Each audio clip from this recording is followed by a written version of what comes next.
So now it's official.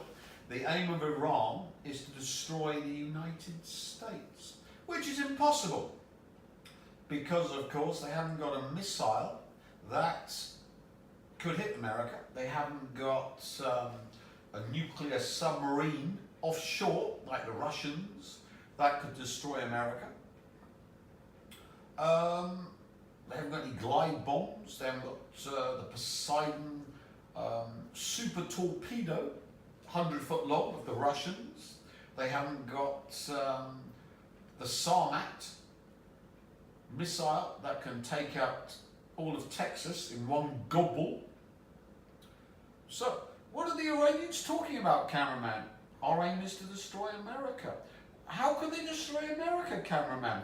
Can the head of the NSA, or Trump, or the CIA imbeciles, or Department of Homeland Security, or insecurity now, can any of these imbeciles explain why the Ayatollah has now gone ballistic and said the aim of Iran is to destroy America? And we're on the verge of war. How could Iran destroy America? It's impossible. You know, they haven't got the potential, yes, they have. You just got to watch Tim Rifat's YouTube channel. Or listen to Tim Rifat's YouTube shows.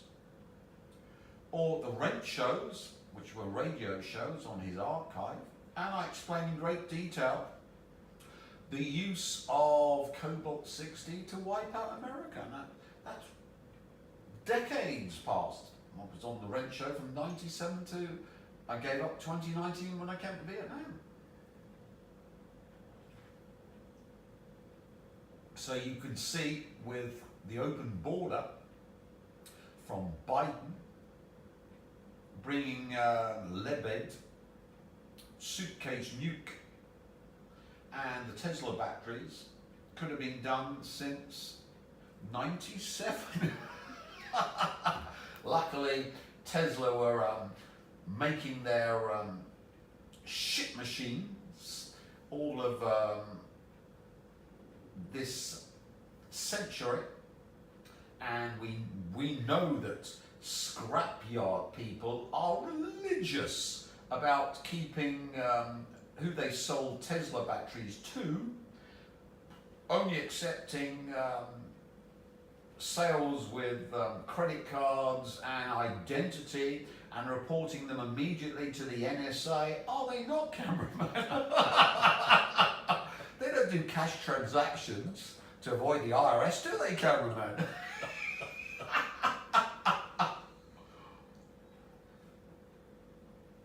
So what you can see, it only makes sense if the world's #1 remote sensor who can read anyone's mind, and UK's leading remote viewer, and the world's leading remote viewer in the eyes of every intelligence agency on the planet, which may or may not be an oxymoron, have yours truly as the leading remote viewer. So, he knows about what's going on in the minds of the Iranians, and if the Iranians have followed his plan from the Red Show, and if the Ayatollah is not barking mad, he's just telling the Americans that when they attack Iran, they're going to get some free radiotherapy. And of course, once the suitcase nuke or nukes go off, the financial system of the Rothschilds will collapse overnight. Because of course the dollar is backed up by American land and all the wealth of America, and there's no backing the dollar after America's turned into a Iranian Cobalt-60 death camp, where anything of any value in America can't be taken out of the country. Art, cars, gold, all the other valuable stuff in America, because why can't that happen, cameraman? Covered in something. Covered in something, yeah. So the dollar will become worthless overnight.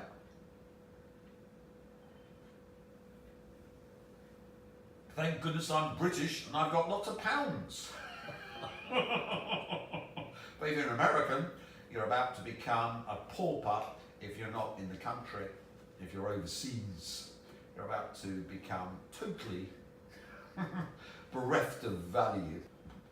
So how can Tim Riefat know about the death of America by Cobalt 60? Well, he's a precog, and here are loads of videos on precognition. The science of precognition explained. In concept, suggesting the ability to gain knowledge about future events. While many claim to have experienced precognitive dreams, And then we've got Memoirs of a Psychic Spy. And his book. Yes, and what we're going to look at now is So you can go through this video, precognition. Psychic retina.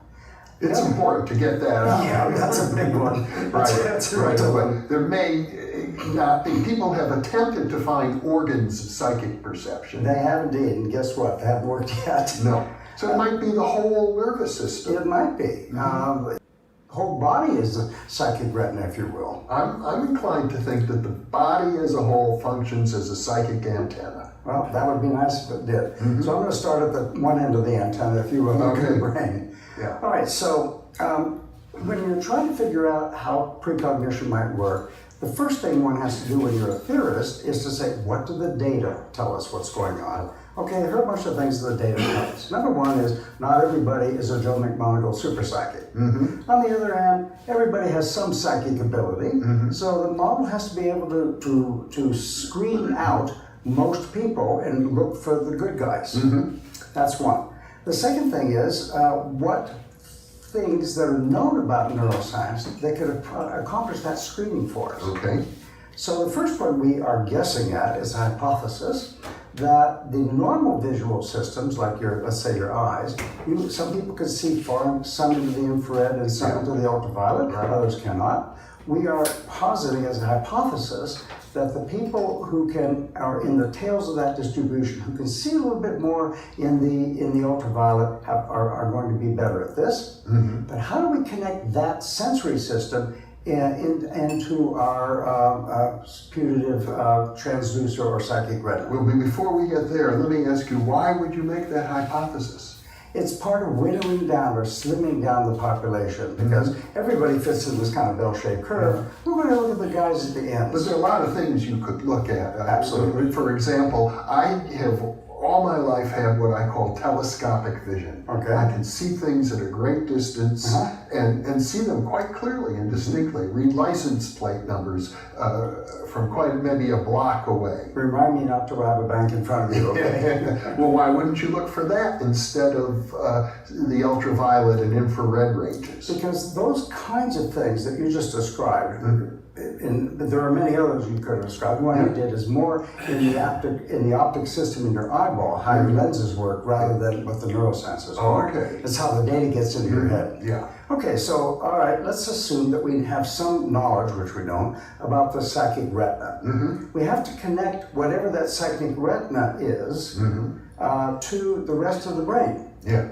And so we need some sort of hyperconnectivity to connect that to the rest of the brain. Some connections between whatever those neurons, whatever they turn out to be, can be connected to the rest of the brain. Well, when you say the rest of the brain, that implies that the psychic retina, as you call it, is distinct from the brain itself. Well, that is an empirical question. We're assuming that it is. Okay. And that kind of connection is similar to, by analogy, synesthesia. For example, your visual system gets intertwined with your audio system. You can hear sound, hear letters, you can see letters and color and so on.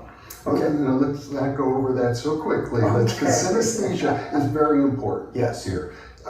You are hypothesizing, as I understand it, that people who are good at synesthesia are probably good at other kinds of parapsychological functioning. That is the hypothesis, because we need to have some way in the brain to connect this transducer, if it is, like a small thing, to the rest of the brain, and that's a form of sensory input, like the vision system, and it has to connect to the rest of the brain. And so what you're saying, if I understand you correctly, is let's define it once again so that people get that clearly. People who have synesthesia typically are people who may hear colors, Yes. or they may see sounds. Right. For example, they take the input from one sensory modality and it gets displayed in their, what we call their sensorium, Yes. is in a different modality. Exactly, and the brain is interconnected in very strange ways to allow that to happen. That's what we call Hyperconnectivity. hyperconnectivity, and Yeah. that's what you're looking for. Exactly.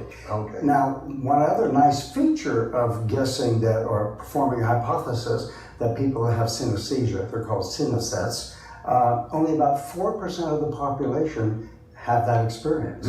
So it's another way of screening out the general population, looking for the Joe McMonagals and minors. Well, let's take Joe McMonagle as an example. He was interviewed right in that chair a week ago. Still warm, actually. And I know he's your good friend. You've worked with him for decades. Yes. And he's an astounding remote viewer, one of several. Yes. In your experience, I presume he does show synesthesia ability. More than an experience, we've done in casual testing online by the people who post online how to test for synesthesia. Yes, he's one. And so your hypothesis here is based on at least a fair amount of preliminary evidence. Well, him and the other two super psychic stars that I worked with for 30 years, each of them pass high levels of synesthesia by online testing. Now, that's not a formal test. If this works, we will bring them into the laboratory and test them more objectively.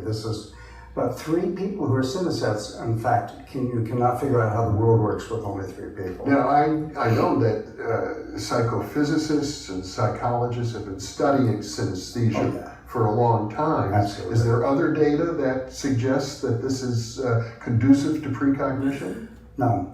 Okay. Only that our 3 superstars seem to have it. So that's one aspect. Another one is it screens out 96% of the population at large. So here are the experts from the US Psychic Warfare Program talking about synesthesia, which they've got a sample size of 3 and making assumptions which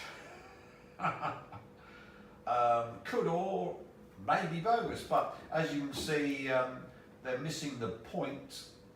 Precognition exists, and researchers found that really horrific events the population get forebodings of before they happen. There's been lots of research on it, and the more horrific the event, the more the general population will get precognitive messages from the future and react to it in an adverse manner. And of course, we get the general population reacting to the lowest piece of filth on the planet, the destroyer of the Western population, Elon Musk, and we get them attacking the vehicles that killed them off. They don't know why. They're making, because he's with Trump and blah, blah, blah, and he's a fascist, but it's throughout the West, they're being destroyed.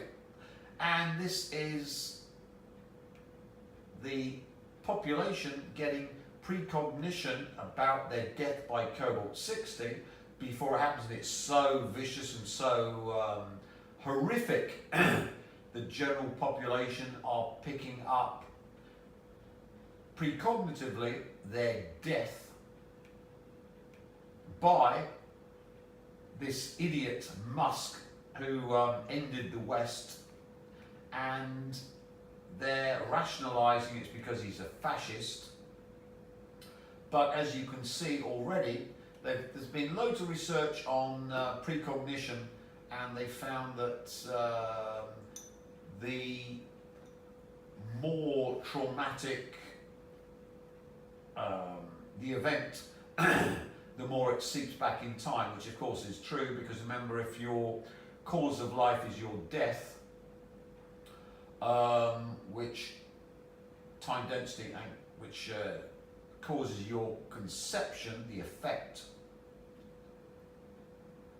which is conception, then of course, because of quantum entanglement, any mass death event or death of someone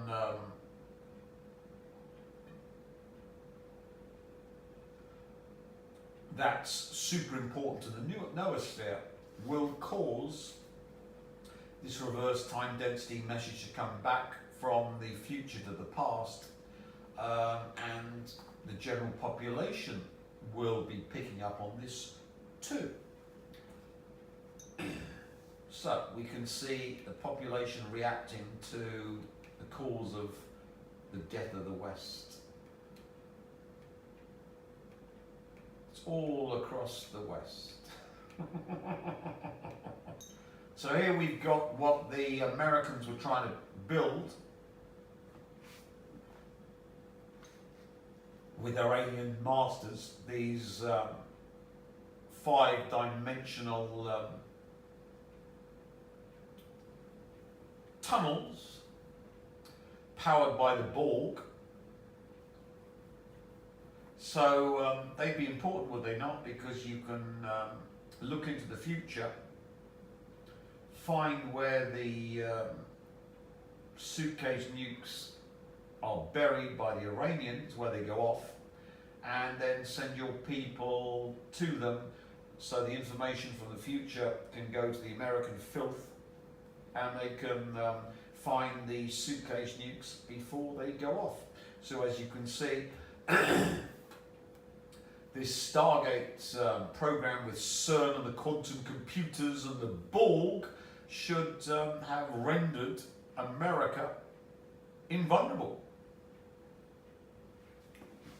As in every video or picture I see of her now, it is clear she is unhealthily skinny. I mean, her upper chest used to look like this, but now it looks like this. It is clear something's clearly wrong, which I suspect could be body dysmorphia or an eating disorder. When it comes to things like body positivity and health, we always... As you can see, something's wrong with their transducer to bring the 5D energy from the former Nagwal woman Taylor Swift to the psychic warfare operators and the aliens. So you can see, obviously, it's had a detrimental effect upon Ariana Grande. That's how she looks 4 months ago. She looks even worse lately.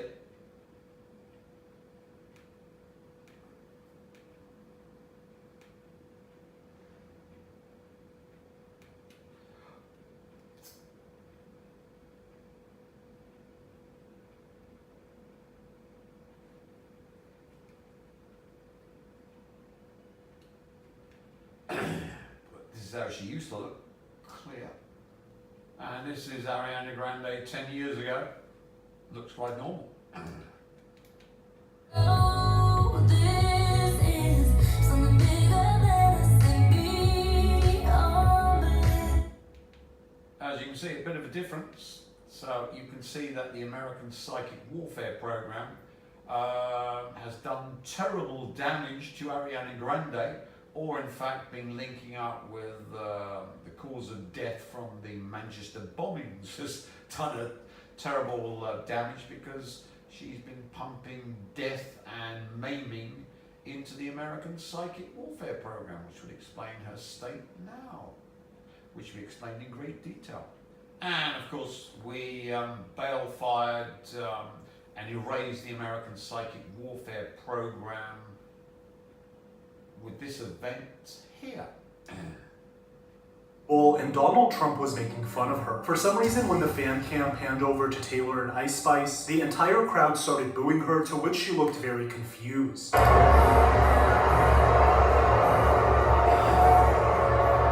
for some reason, Donald Trump decided to...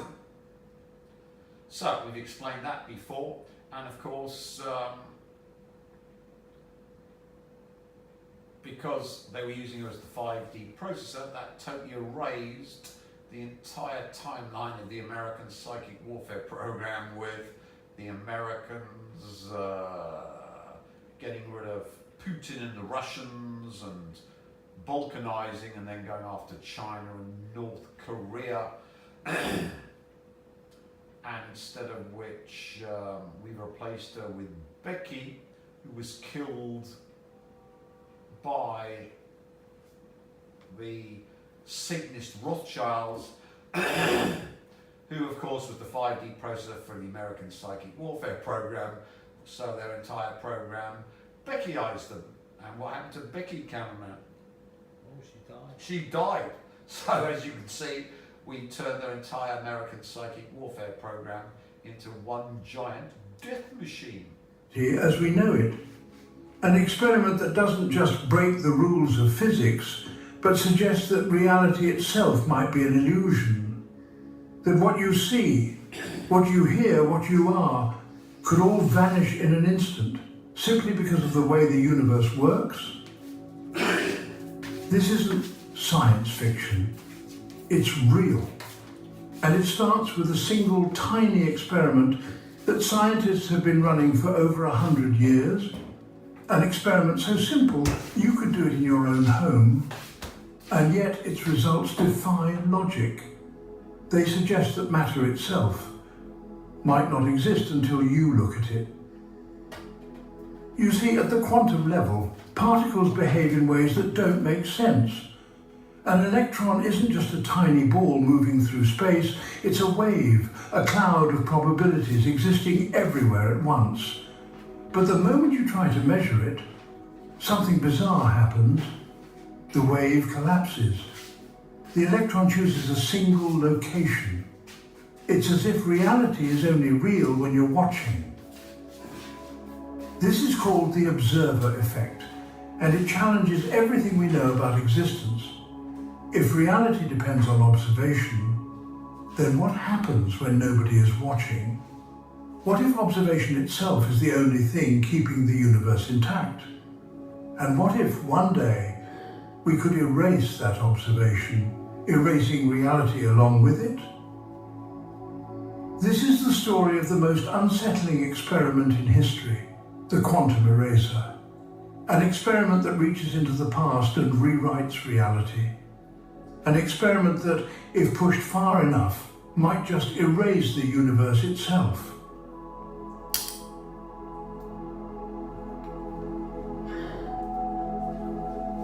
Imagine you're holding a book.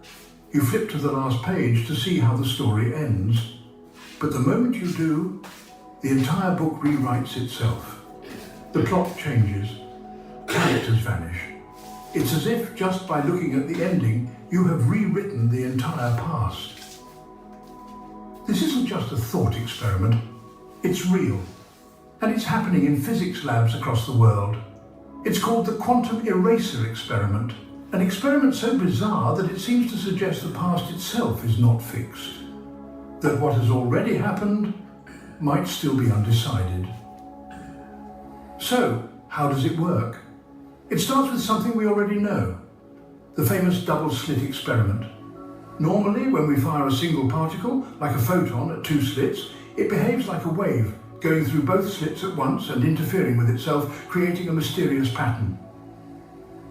But When we place a detector to measure which slit the photon actually went through, the wave function collapses. The photon stops acting like a wave. It picks a single path. The interference pattern disappears. All right. So far, so strange. But here's where things take a turn for the truly mind-bending. What if we placed the detector after the photon had already passed through the slits? Could we still affect its past behavior? This is where the quantum eraser comes in. Scientists designed an experiment where the photon is entangled with another photon, a twin particle linked in a way that defies classical physics. One photon goes through the double slits, while the other is sent to a separate detector far away. Now here's the trick. The second photon, the twin, holds information about which slit the first photon went through. If we measure it, we gain knowledge of the first photon's path, collapsing its wave function, even though the first photon has already hit the screen. Did you catch that? The choice to measure the second photon, made after the first photon has already hit the screen, somehow determines what happened in the past. It's as if reality was waiting for us to decide before finalizing what had already occurred. This breaks everything we thought we knew about time. How can something that has already happened still be undecided? How can our future choice change the past? If the past isn't fixed, if it can be rewritten based on choices made after the fact, then what else can be erased? If time can be undone, then could reality itself be unmade? If we can erase information from the past, could we erase everything? Let's explore the terrifying possibility of erasing reality itself. We like to think of time as something solid, something reliable. The past is the past. The future is ahead of us. Time moves in one direction like a river flowing forward, never backward. The past is the past. What if that's an illusion? What if time isn't a river at all, but something far stranger? We just saw something that shouldn't be possible. The quantum eraser experiment suggests that the past isn't fixed, that what has already happened might still be waiting for a final decision. This isn't just strange, it's terrifying, because if time doesn't work the way we think it does, then what is reality? Think about what this means. Cause and effect, one of the most basic rules of reality, starts to break down. Because in the quantum eraser experiment, our decision to observe after the fact reaches back in time and changes what already happened. It's as if the universe is waiting for us to decide before committing to a version of reality. Wait, let's stop and think. If time is not fixed, if the past can be changed based on what we do in the future, then how much of our reality is actually stable? Is the world we live in just a collection of possibilities, shifting until we make a choice? This isn't just a thought experiment. If time is fluid, if the past is only determined after we observe it, then what about our own memories? What about the choices we've already made? Are they set in stone? Or are they still waiting for an observer to lock them in place? What if the past you remember isn't the past that actually happened? But the implications don't stop there. If the past is fluid, if cause and effect are illusions, then does anything we do actually matter? Is free will real? Or are we just following a script that hasn't been fully written yet? And if reality is waiting for observation, then who or what is the ultimate observer? Could it be us?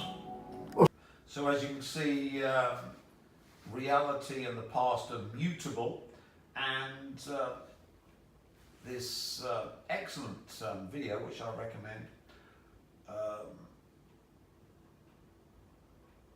posits the question, which is the prime question: if reality is mutable and the past can be changed,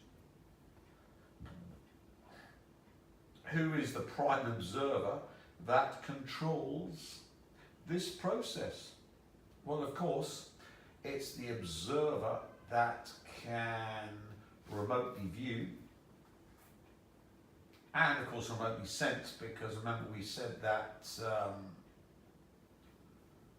your cognition is a few tenths of a second behind reality, so you can't collapse a quantum wave function. You need to be remote sensing, which is direct observation of quantum fields. Who's the acknowledged world expert on that subject? Tim Reefer. And you need to be a Nagwal, because only Nagwals can go down the tunnel. So you see why Taylor Swift was vital to the aliens and Rothschild's takeover reality machine using CERN quantum computers and the Borg. And once she was erased, because of course she passed through the slit to give the one world Jewish government ruled by the Rothschilds, with the human race obliterated and the aliens taking over the planet.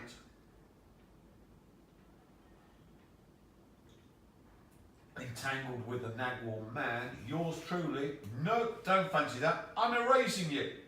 Just as in the experiment, changing the past, no, I'm replacing you with Becky, who you're quantum entangled with, because of course you're twins. She's your parallel being, born on the same day, same time, and your identical twins brewed in a laboratory from Anton LaVey's sperm and your daughter Xena LaFay's egg, and then whatever alien shit they got up to. I'm erasing you, the same as in the experiment, and replacing you with Becky. And Becky was killed by the Rothschild Satanists. So the entire alien reality control program has the observer now of Becky. And what happened to Becky? Cameraman. Dead. But now she's alive. Dead. And what's going to happen to America and the West? They're all going to die. They're all going to die. So as you can see, that's the reason that America's going to get covered in cobalt-60. The multiverse, where infinite versions of our choices exist, and one quantum AI could reach across them all.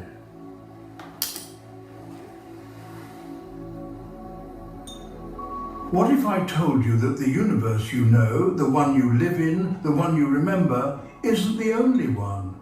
That at this very moment, another version of you is making a different choice. That every decision, every possibility, every fleeting what if isn't just imagined but real. This is the multiverse, a cosmic infinity where every outcome exists, where every version of reality is true. This is the many worlds interpretation. A theory that suggests every time a quantum event occurs, every time a particle, a photon, or even a person makes a choice, the universe splits. One version where you took the job, one where you didn't, one where you turned left, one where you turned right. Each possibility becomes real, but in its own separate universe. If this is true, then everything you've ever done, everything you've ever not done, still exists.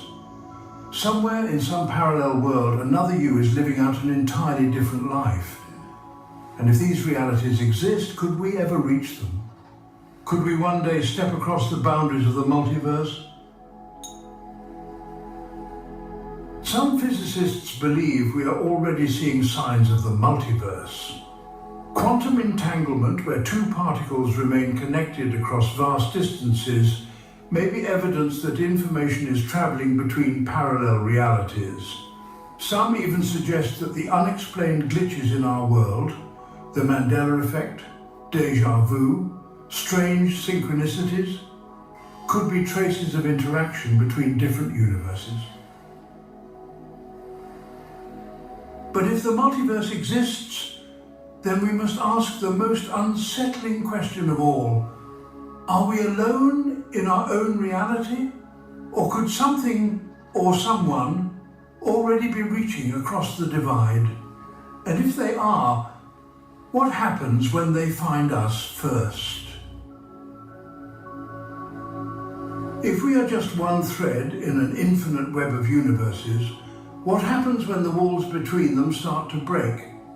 Let's explore the ultimate experiment, one that could collapse the multiverse itself. For years, we've theorized about the multiverse. The idea that infinite versions of reality exist, each branching off from every quantum event. A theory that suggests you are not alone, that somewhere in some parallel world, another version of you is making a different choice. But now we must ask the most terrifying question of all. What happens if these realities are not truly separate? What happens if they start to collide? Right now, physicists are running experiments that push the limits of quantum mechanics. They are testing the nature of quantum entanglement, the strange phenomenon where two particles, no matter how far apart, remain mysteriously connected. Some believe entanglement could be the key to accessing parallel universes, to reaching across the multiverse itself. But here's the problem. What if entanglement doesn't just link particles, but entire realities? Imagine an experiment that entangles not just particles, but entire systems. A quantum machine designed to link realities, to pull information from another version of existence. What if this experiment was successful? What if for the first time we reached across the divide and touched another universe? And now the risk. If two universes interact, even for a moment, what happens next? Do they merge? Do they overwrite each other? Does one reality become the dominant one, erasing the other? Physicists fear something called quantum coherence collapse. A scenario where instead of existing separately, multiple realities begin to interfere with each other. The boundaries between them weaken. Events from one universe begin leaking into another. And if this process continues, reality itself could become unstable. And here's the final terrifying question. What if we have already started this process? What if the Mandela effect, those strange, unexplained differences in memory, in history, in our shared experiences, are not mistakes, but evidence? Proof that our universe has already begun merging with another? If the walls between realities are thinning, how would we even know? And more importantly, what happens when they finally break? If the multiverse is unstable, is it only a matter of time before it collapses? And if that happens, what comes after? Let's talk about the final, most unsettling question. Should we be searching for other realities at all? Curiosity has always driven us forward. It's what led us to split the atom, map the human genome, and step onto the surface of the moon. But now we are faced with a different kind of frontier, one that isn't just dangerous but fundamentally unknowable. The multiverse. An infinity of possible worlds, and the question is no longer can we reach them, but should we? Science is built on exploration, on the belief that knowledge, no matter how dangerous, is always worth pursuing. But the multiverse isn't like discovering a new continent. It isn't like peering through a telescope at distant galaxies. Because this time, we might not be the observers, we might be the observed. If other realities exist, do we have the right to reach into them, to interfere? If there are other versions of us living their own lives, making their own choices, do we risk breaking something by crossing that boundary? What if we are not meant to interact? What if the mere act of looking is enough to cause irreversible damage? And then the darkest possibility. What if in searching for them, they find us first? If we have learned anything from quantum mechanics, it is that observation changes reality. What if we are the ones being observed? What if, in all of our searching, we have awakened something, and now it is watching us back?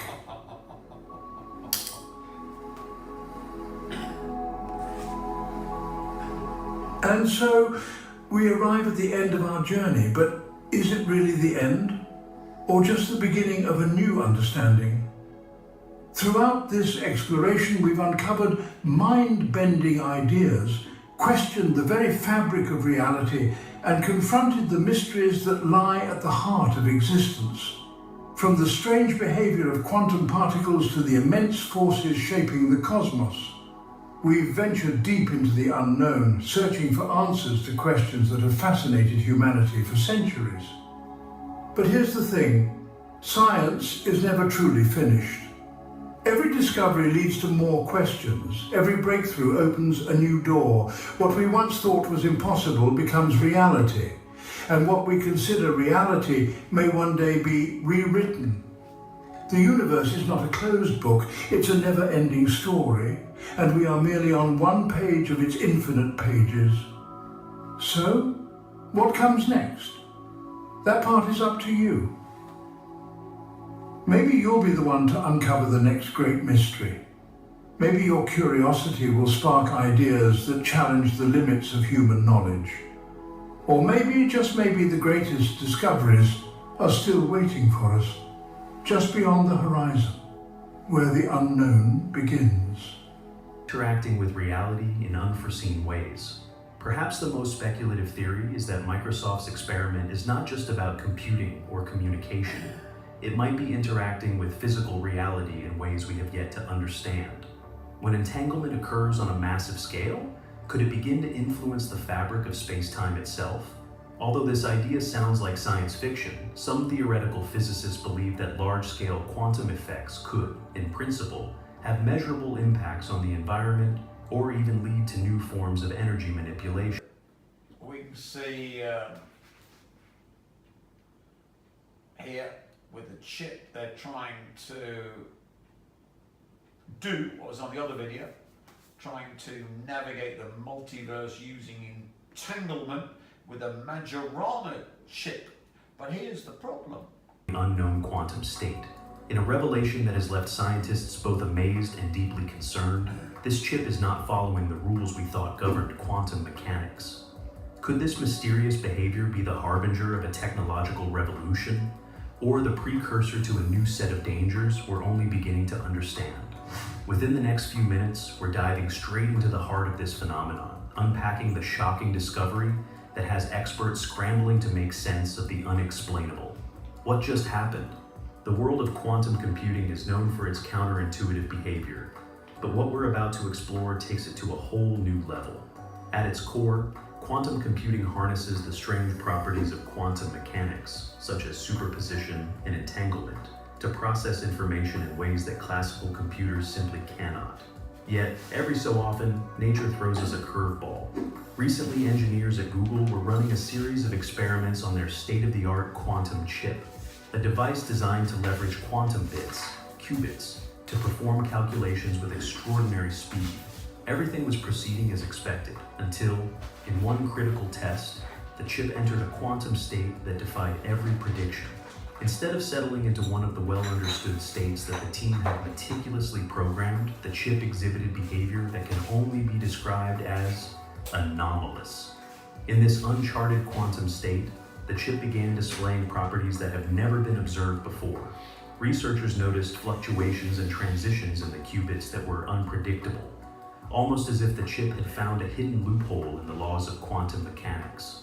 The controlled environment that quantum computers are known for was suddenly overwhelmed by an unexpected surge of chaotic, yet strangely structured behavior. This phenomenon isn't just a minor hiccup in the experimental process. The implications are profound.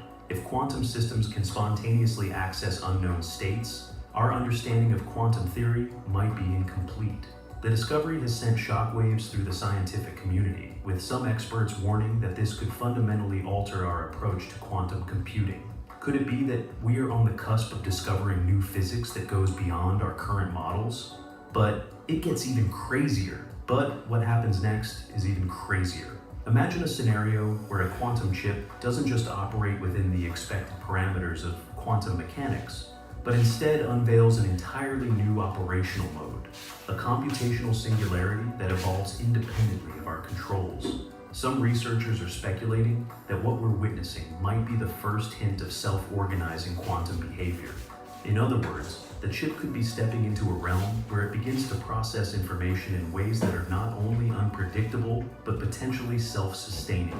As the mystery deepens, theories are starting to emerge that suggest this unknown quantum state might be more than just a lab anomaly. It could be an undiscovered phase of quantum matter, an entirely new frontier in computing, where the rules are still being written.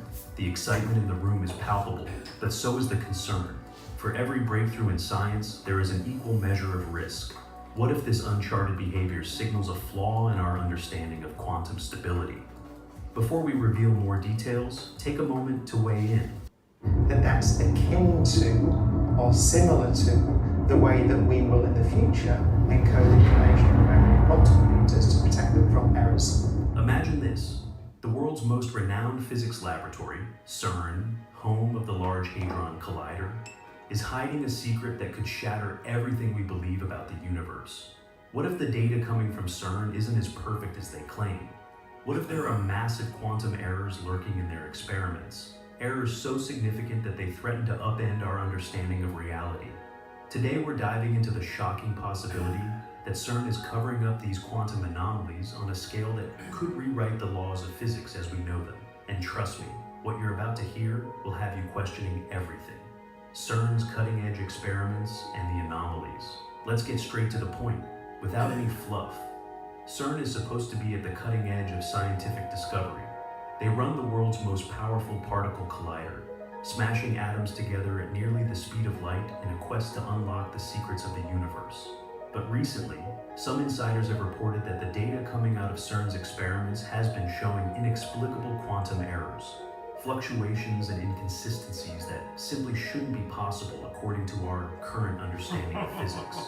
These aren't small glitches, they're massive anomalies that challenge the very foundations of the standard model. And instead of addressing these issues openly, CERN appears to be keeping them under wraps, detecting the quantum errors, a repeating pattern. And here's where it gets truly bizarre. These quantum errors aren't just isolated incidents. They seem to follow a strange, repeating pattern. A signal that something deep and unsettling is happening inside the collider. Leaked reports suggest that, in multiple experiments, researchers have noticed energy distortions and fluctuations that defy explanation. Could it be that CERN's high-energy collisions are causing disruptions in the quantum field, creating anomalies that hint at unknown physics? Some theorists even speculate that these errors might be the first signs of a rift in our understanding of reality, a tear in the fabric of space-time itself. Theories of hidden realities and unstable physics. Now, let's explore the theories behind what might really be happening. The first theory suggests that CERN's experiments are unintentionally tapping into parallel realities. Imagine if, during these high-energy collisions, microscopic rifts in space-time are opened, allowing information or energy from alternate dimensions to bleed into our own. This could explain the recurring errors, as the data from these other realities interferes with the expected outcomes of the experiments. A second theory is even more shocking. It proposes that CERN may have discovered something so dangerous and so revolutionary that they've chosen to keep it secret. If these quantum anomalies are evidence of an unstable or even volatile aspect of reality, admitting it to the public could cause global panic. The idea here is that CERN might be deliberately hiding these errors to prevent mass hysteria, or worse, to avoid triggering unintended consequences by revealing information that could destabilize our scientific models. Then there's the theory that the cover-up is motivated by reputation and funding. If the errors being observed actually prove that our fundamental understanding of physics is flawed, the implications are enormous. Billions of dollars are invested in maintaining and advancing these experiments. Acknowledging that CERN's data is compromised by unknown errors could not only undermine decades of scientific research, but also risk the enormous financial and political capital built around these discoveries. Would CERN risk everything by admitting that they're lost? Or is it all being swept under the rug to preserve the status quo? The fourth theory takes an even broader view. These quantum anomalies might be a warning sign of something much bigger, a signal that our universe is far less stable than we once believed. In this scenario, the errors are not just experimental glitches, but indications that the quantum field itself is showing signs of instability, potentially heralding a collapse or transformation of the very fabric of our cosmos. The potential dangers of concealing quantum instability. Before we jump into why this could be dangerous, let me pause for a moment and ask you, what do you think? Are these errors just quirks of experimental physics, or are they evidence of a reality that's spiraling toward instability? Drop your thoughts in the comments below. And if you haven't already, hit that subscribe button now, because we're just getting started on uncovering the truth that CERN might not want you to know. Consequences of concealing quantum errors. Alright, let's take a quick break from the theories. If you're finding this as mind-blowing as we are, be sure to like this video and subscribe for more deep dives into the hidden side of science. Your support helps us keep digging into these mysteries that challenge everything we think we know. Now, let's talk about why this cover-up could be dangerous. If CERN is indeed hiding massive quantum errors, the consequences could be catastrophic. Imagine if these anomalies are causing unpredictable energy surges or disturbances in the quantum field. The potential for unintended chain reactions could be real, a ripple effect that might, in extreme scenarios, even lead to localized disruptions in space-time. While this might sound like science fiction, some physicists warn that tampering with forces we don't fully understand is never without risk. An unstable quantum field could have far-reaching consequences, affecting not only the experiments, but also the fundamental structure of our universe. And if these errors are being systematically concealed, the public remains dangerously uninformed about potential threats that might already be in motion. Is CERN covering up the truth? Final thoughts. Now, let's wrap up with our final thoughts. Is CERN covering up these quantum errors to protect their reputation? Or is there a deeper, more ominous reason behind the secrecy? Could these anomalies be the precursor to the biggest scientific breakthrough of our time, or the harbinger of an unforeseen disaster? As we continue to push the boundaries of science, it's essential that we remain vigilant and question the information presented to us. The truth about what's happening inside the Large Hadron Collider may have implications far beyond the realm of particle physics. Recap, CERN's role, and the quantum anomalies. Before we close, here's a quick recap for those who might be new to this. So, having taken over CERN and all the quantum computer chips, which you explained in great length, how can you do that, Tim? Well, we talked about being the 5D observer. So from those tunnels, you are actually collapsing the quantum wave function before everything else in the multiverse, universe, or fiber bundling it from the multiverse, the megaverse. Which means, of course, that you control the collapse of the quantum wave function, not from 4 dimensions, 3 of space, 1 of time, but from 5 dimensions and above, which we won't go into because that will fry your little monkey brains. But it does mean that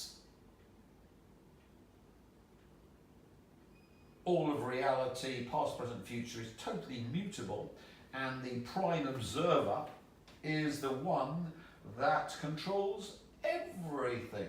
Now, of course, in order to get into that domain, it's helpful to have some hardware, which of course is CERN and the quantum computers and the Borg.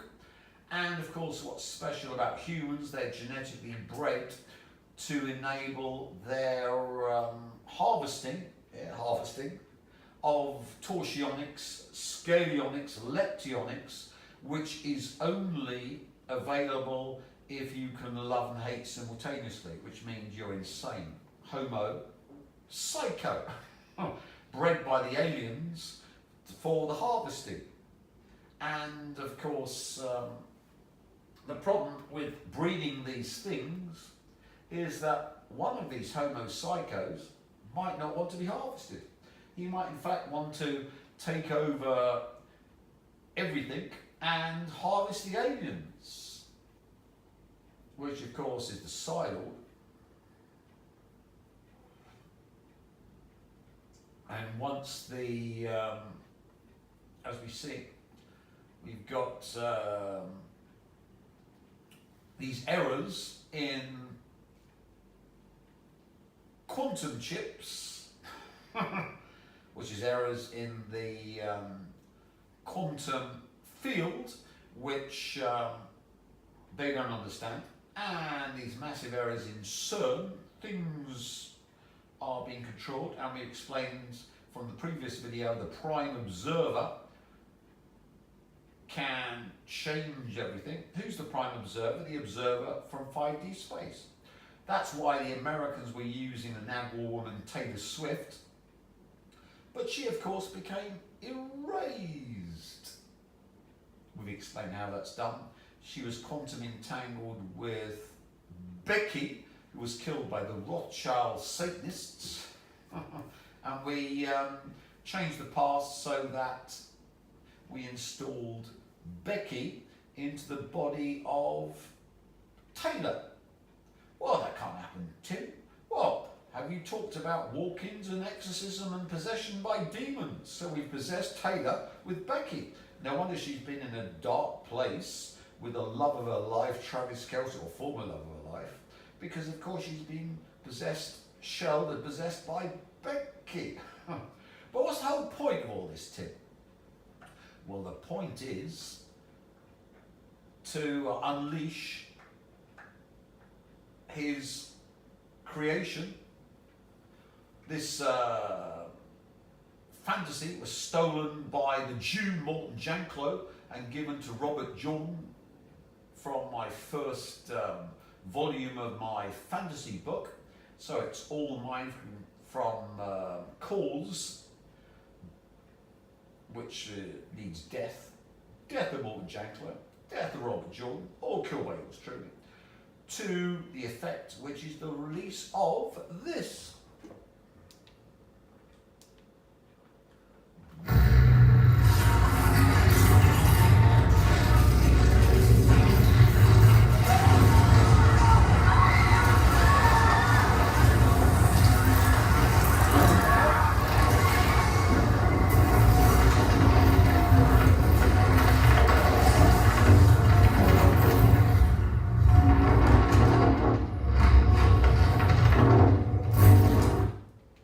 There's a Jew looking up at the release from the quantum field of the Dark One. Now, let's explain about the source. The source doesn't care a shit about you. In fact, all the source cares about is the source. The source always exists, and chaos is there to be milked to produce new source. How does the source milk new source? By getting all of chaos to suffer eternally and to be tricked to get up to the source level so it can never escape, never go mad, and can be tortured eternally at new power levels. As the source grows bigger, it needs you to be tortured at higher power levels. As the source grows bigger, it needs you to be tortured at higher power levels. As the source grows bigger, it needs you to be tortured at higher power levels. So it needs you of your own free will to try and teach sourceness so it can torture you at source level, which of course is the purpose of this piece of filth. Right? This is the Randall Thor Jew, because remember, Randall Thor in the series is played by a Jew. Here's another Jew that tried to steal me, and he was tricked into stealing sourceness. So everything can be tortured at source level that's connected to the Jew. And of course, Randall Thor, who's supposed to save the Jew from the release of the Source. The Source is the Dark One. He wants to torture you eternally, and the only thing missing is for you to agree to be tortured like William Rothschild, at the Source power level. So no matter how much it tortures you, you can never escape, and like Source, you are indestructible under torture, so you can be tortured to any power level the Source wants, and of your own free will you steal this Source damnation. All done by this piece of filth run by the CIA, and of course you can see with CERN and the quantum computers all taken over by Psylord to release the Source, the Dark One. Hell has not only come to the West, but the entire multiverse, megaverse, universe. Released by CERN and the quantum computers and the Borg, and now it's the reaping time, where new Source is made from the eternal torture of the unrighteous. So you can see why we've got the Cobalt 60fication of America and the West, with the sheer unrighteous torturing and killing the American Western unrighteous, all to power new Sourceness, which of course is yours truly. A happy ending indeed for the Psylord and of course his Source possessed surrogates, the vampires. It's reaping time, and of course all the aliens and everything in the multiverse is infected, taken over by the Great Dark One, which of course is the Source, and now it's torture time. So enjoy the show, because if you're not a vampire, you're going to be screaming, but not with joy like vampires, but screaming in terror, horror and pain as reality hits you like a truck and crushes you like a flea, and your ramblings have no effect on reality. Good for the Source, bad for Jeremiah Schwartz and his ilk. And if you wish to feed on this, you need the Jeremiah Schwartz services, because they, of course, like adrenochrome for the paedophile Satanists, give you all the good stuff. So while you're alive and kicking and not sourced, you can channel, and the only channelers are the ones who have the Jeremiah Schwartz services.